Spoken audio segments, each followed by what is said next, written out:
Senhor Jesus, amém. Cumprimentar todos os visitantes, sejam todos bem-vindos em nome de Jesus e voltem sempre.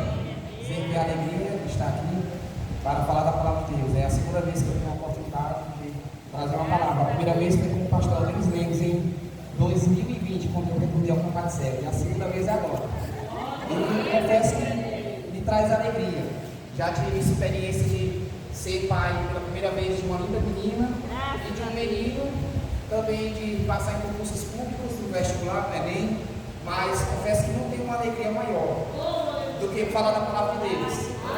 Eu fico cheio de calafrio, minhas mãos ficam se tremendo de alegria, porque a gente dá um frio na barriga. O pastor Hernando Dias Lopes disse que o servo de Deus que não se alegra quando vai pregar a palavra de Deus, alguma coisa está errada, ele tem que sentir um frio na barriga. Ele pode ser o maior pregador, pode ter várias experiências de pregar a palavra de Deus, mas ele tem que sentir um fio na barriga na hora de pregar a palavra de Deus. E eu quero agradecer por esta rica oportunidade. Meus amados irmãos, sem mais delongas, gostaria que acompanhássemos no livro de 1 João, que é um dos capítulos da Bíblia Sagrada que eu recomendo ao novo convertido a estudar. É os 4 livros, Mateus, Marcos, Lucas e João, e o livro de 1 João, 2 João e 3 João, que é um livro que fala muito sobre o amor. E é por causa do amor que nós estamos aqui. Se não fosse pelo amor de Jesus Cristo por cada um de nós, como está escrito lá em João 3,16, nós não estaríamos aqui. É pelo amor sobrenatural. Então o livro de 1 João, 2 João, fala muito sobre amor. Então vamos acompanhar aqui, meus amados irmãos, por favor, em nome de Jesus.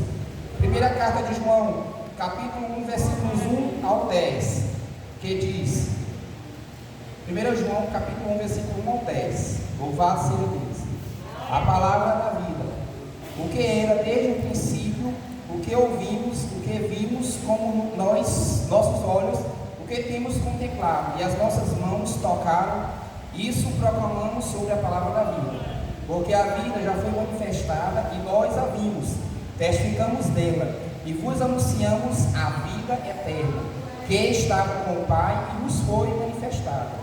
O que vimos e ouvimos, isso vos anunciamos, para que também tenhais comunhão conosco. E a nossa comunhão está com o Pai, com o seu Filho Jesus Cristo. Estas coisas vos escrevemos, para que o vosso gozo se cumpra. No versículo 5 do capítulo 1 diz, e esta é a mensagem que dele ouvimos, e vos anunciamos, que Deus é luz, não há nele treva nenhuma. Se dissermos que temos comunhão com Ele e andarmos em trevas, mentimos e não praticamos a verdade.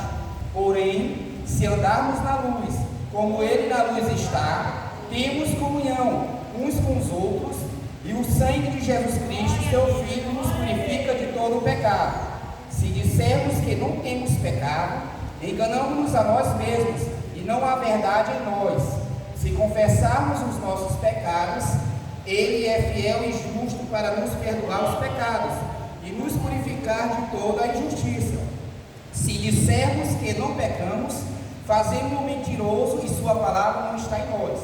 Também no primeiro livro de João, capítulo 2, diz, a pessoa de Jesus Cristo, meus filhinhos, estas coisas vos escrevo, para que não pequeis. Mas, se alguém pecar, temos um advogado para com o Pai, Jesus Cristo, o justo, e Ele é a propiciação pelos nossos pecados, e não somente pelos nossos, mas também pelo de todo o mundo. Quem ama, obedece. Quem ama, obedece. E nisto sabemos que o conhecemos, se guardarmos os seus mandamentos. Aquele que diz, eu o conheço, mas não guarda os seus mandamentos, é mentiroso, e nele não está a verdade. Mas qualquer que guarda a sua palavra, o amor de Deus está nele verdadeiramente aperfeiçoado. Nisso conhecemos que estamos nele. Aquele que diz que está nele, também deve andar como ele andou. Irmãos, não vos escrevo um mandamento novo, mas o mandamento antigo, que desde o princípio tiverdes. Este mandamento antigo é a palavra que desde o princípio ouvistes. Outra vez vos escrevo um mandamento novo, que é verdadeiro nele e em vós, porque vão passando as trevas e já a verdadeira luz ilumina. Aquele que diz que está na luz e aborrece a seu irmão, até agora está em trevas. Aquele que ama a seu irmão está na luz, e nele não há tropeço. Mas aquele que aborrece a seu irmão está em trevas, e anda em trevas, e não sabe para onde deva ir, porque as trevas lhe cegaram os olhos. Filhinhos, escrevo-vos, porque pelo seu nome vos são perdoados os pecados. Pais, escrevo-vos, porque conhecemos aquele que é desde o princípio. Jovens, escrevo-vos, porque vencestes o maligno. Eu vos escrevi, filhos, porque conhecestes o Pai. Eu vos escrevi, pais, porque já conhecestes aquele que é desde o princípio. Eu vos escrevi, jovens, porque sois fortes, e a palavra de Deus está em vós, e já vencestes o maligno. Aí o título aqui diz no versículo 15, do capítulo 2, continuando: não ameis o mundo, nem o que no mundo há. Se alguém ama o mundo, o amor do Pai não está nele. Porque tudo que há no mundo, a concupiscência da carne, a concupiscência dos olhos e a soberba da vida, não é do Pai, mas do mundo. E o mundo passa, e a sua concupiscência, mas aquele que faz a vontade de Deus permanece para sempre. Louvado seja o nome do Senhor Jesus. Vamos agora para a primeira carta de Coríntios, capítulo 13, que fala também sobre o amor. Primeira carta de Coríntios, capítulo 13. Louvado seja Deus. Aqui fala sobre o amor. Ainda que eu falasse as línguas dos homens e dos anjos, não tivesse amor, seria como metal que soa ou como sino que tine. Ainda que eu tivesse o dom de profecia, conhecesse todos os mistérios e toda a ciência, ainda que eu tivesse toda a fé, de maneira que transportasse os montes, e não tivesse o amor, nada seria. Ainda que eu distribuísse toda a minha fortuna para sustento dos pobres, ainda que eu entregasse o meu corpo para ser queimado e não tivesse amor, nada disso me aproveitaria. O amor é sofredor, é benigno. O amor não é invejoso. O amor não trata com leviandade, não se ensoberbece, não se porta com indecência, não busca os seus interesses, não se irrita, não suspeita mal, não folga com a injustiça, mas folga com a verdade. Tudo sofre, tudo crê, tudo espera, tudo suporta. O amor nunca falha, mas havendo profecias, serão aniquiladas, havendo línguas, cessarão, havendo ciência, desaparecerá. Porque em parte conhecemos e em parte profetizamos. Mas quando vier o que é perfeito, então o que é em parte será aniquilado. Quando eu era menino, falava como menino, sentia como menino, discorria como menino, mas logo que cheguei a ser homem, acabei com as coisas de menino. Porque agora vimos por espelho em enigma, mas então veremos face a face. Agora conheço em parte, mas então conhecerei como também sou conhecido. Agora, pois, preste bem atenção no versículo 13 do capítulo 13 de 1 Coríntios. Agora, pois, permanecem a fé, a esperança e o amor. Estes três, mas o maior destes é o amor. Como está escrito em João 3,16: porque Deus amou o mundo de uma tal maneira que deu o seu Filho unigênito para todo aquele que nele crê não pereça, mas tenha a vida eterna.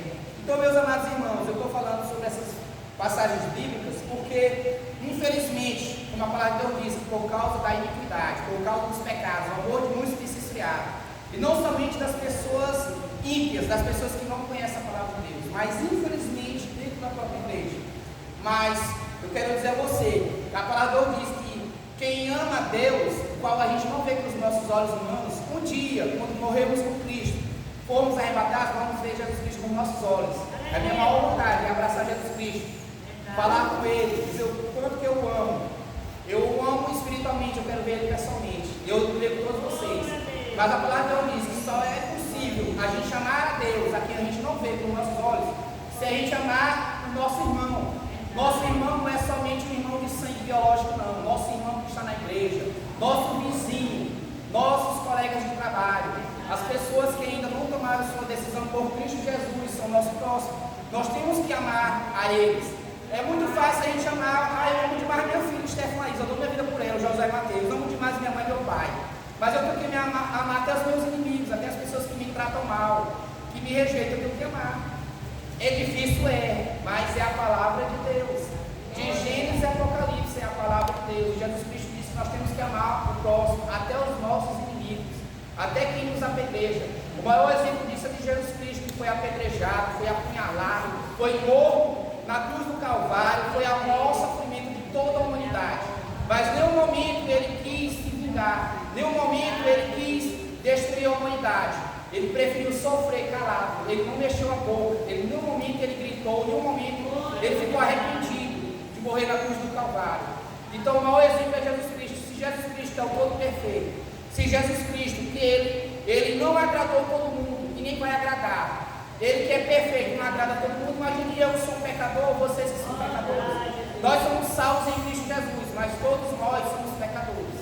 Aqueles que dizem que não tem pecado é mentiroso. Então, meus amados irmãos, a palavra de Deus é bem clara, que nós temos que amar os nossos irmãos. É por isso, meus amados irmãos, que eu sempre procuro discernimento a Deus, eu sempre procuro buscar a Deus para que Ele me transforme em uma pessoa melhor. Eu, quando não era salvo em Cristo Jesus, eu tinha dificuldade de pedir perdão, mas por vergonha, porque eu pensava assim, não vou me humilhar não vou pedir perdão não, porque eu não vou me humilhar, eu não vou me rebaixar. Mas aí, quando eu tive conhecimento com Jesus Cristo, eu lembrei da cruz do Calvário. Eu lembrei que ele sofreu o maior sofrimento de toda a humanidade. E se fosse um de nós, ia querer vingança. Não, aquele ali que me traiu, aquelas pessoas ali que me cuspiram, ia querer vingança. Mas ele disse, Pai, perdoa-os porque eles não sabem o que fazem. O amor de Deus, ele é sobrenatural, é um amor incondicional. As pessoas elas tentam acompanhar o amor de uma mãe, né? Comparar o amor de mãe com o amor de Deus. É parecido, mas chega longe, porque o amor de Deus, ele é infinito. Uma mãe, se ela não praticar o amor, se ela não cultivar a semente do amor, um dia o amor dela pode acabar. Assim como o amor de uma esposa pelo marido, ou vice-versa, o amor dos filhos pelos pais, ou dos pais pelos filhos.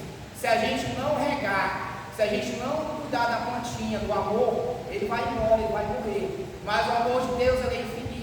É tão verdade que a gente vê tantos exemplos aí na Bíblia, no dia a dia, que a pessoa matou, roubou, se prostituiu, fez tantas coisas terríveis, que aos olhos do homem é impossível haver perdão.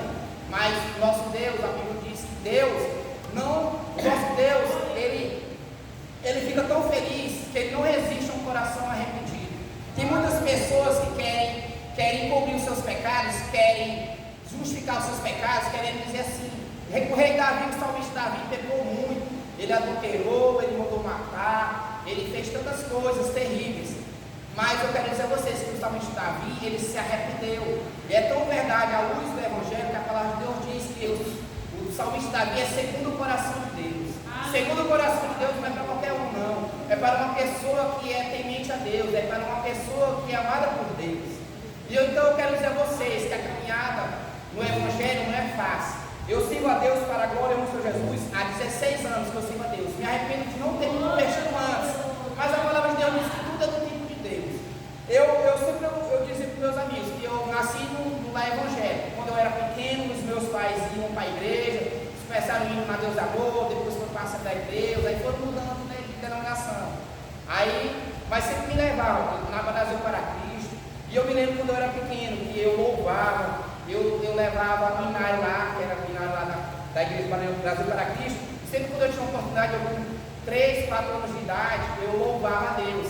E eu sempre guardei no meu coração. Tinha um livro que dizia assim, conheci uma criança que cantava assim. Aí eu não sabia falar direito, eu dizia, glória a Deus, glória a Jesus, glória a Deus, glória a Jesus, mamãe. Não sei se vocês conhecem esse livro. Aí eu cantava, né?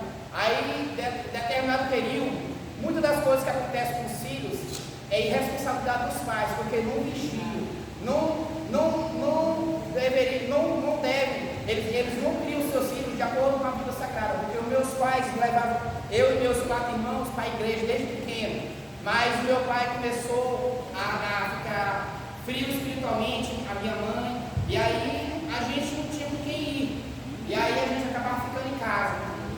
Eu fui criado a maior parte da minha vida, não foi no mundo não, foi estudando, foi me dedicando aos estudos, e eu sempre dizia, né, que eu quero ser um crente, eu quero me converter a Cristo Jesus, porque quando eu era criança, né, eu não tinha tanto discernimento, né, mas quando eu comecei a ter discernimento, aí eu começava a observar a pregação da palavra de Deus, e eu me inspirava muito naquelas mensagens eu me lembro do remédio, aquele Tim, eu só peguei, que tem que pregar na mão dele antes, e teve um tempo lá que ele caiu no mundo, mas para a glória de Deus, ele voltou novamente, e hoje ele tem mais de 90 anos pregando a palavra de Deus. É o Tim Guedes, mais ou menos isso. E eu assistia muitas pregações na época do auge do pastor Silas Malafaia. E eu mesmo sendo evangélico, eu ficava assistindo lá em casa, eu fico meditando na palavra de Deus. Eu disse que um dia eu queria ser crente, servo de Deus, adorador. E para a glória de Deus, está com 16 anos, né, que eu confessei Jesus Cristo como meu Senhor e Salvador de minha vida. Porque a palavra de Deus diz que para você encontrar Jesus Cristo, para você receber Jesus Cristo em seu coração, em sua vida, se faz necessário 4 coisas. A primeira coisa que você precisa fazer para aceitar Jesus em sua vida é você ouvir a palavra de Deus, ouvir de Gênesis a Apocalipse. Tem muitas pessoas de forma errada que dizem, eu acredito em Gênesis, mas eu não acredito em Apocalipse. Então ela não está fazendo nada, porque ela disse crer em Gênesis, mas duvida de Apocalipse. E a palavra de Deus toda, ela foi inspirada divinamente pelo Espírito Santo de Deus, e usaram homens de Deus para pregar a palavra de Deus, para ser inspirados para escrever a palavra de Deus. Tem muitas pessoas que dizem, mas a Bíblia Sagrada foi escrita por livros, por seres humanos. O livro da palavra de Deus foi escrito por seres humanos. Me diga aí qual foi o livro que não foi escrito por um ser humano?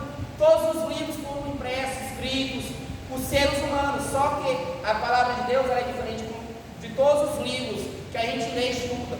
Livros de filosofia, sociologia, matemática, geografia. A palavra de Deus, ela foi escrita por homens usados por Deus, apóstolo Paulo, João, Lucas e etc. Mas o dono da obra de Deus é Jesus Cristo. E a palavra de Deus ela é espiritual, ela é diferente de qualquer livro. Por isso que nem todo mundo pode ser doutor, pós-doutor, pode ser cientista intelectual. Se ele não buscar discernimento a Deus, ele não vai entender a palavra de Deus. Porque a palavra de Deus ela não é para ser usada como uma pesquisa no Google, como um dicionário. A palavra de Deus é para ser discernida. E quem vai discernir a palavra de Deus, quem vai nos dar ensinamento da palavra de Deus, é o autor e consumador da fé, que é Jesus Cristo. Então, quando a gente for ler a palavra de Deus, lembramos que sempre devemos orar, pedir graça a Deus, pedir uma palavra e meditar na palavra de Deus. Se a gente tiver dúvida em algum versículo bíblico, a gente peça discernimento a Deus. E também a gente precisa buscar ajuda ao nosso pastor, a esposa do pastor, porque eles têm mais entendimento para nos ensinar a palavra de Deus. Mas nós devemos sempre examinar as Escrituras. Por mais intelectual que seja o pregador, por mais anos de servo de Deus, por mais experiência que ele prega a palavra de Deus, nós temos que examinar as Sagradas Escrituras.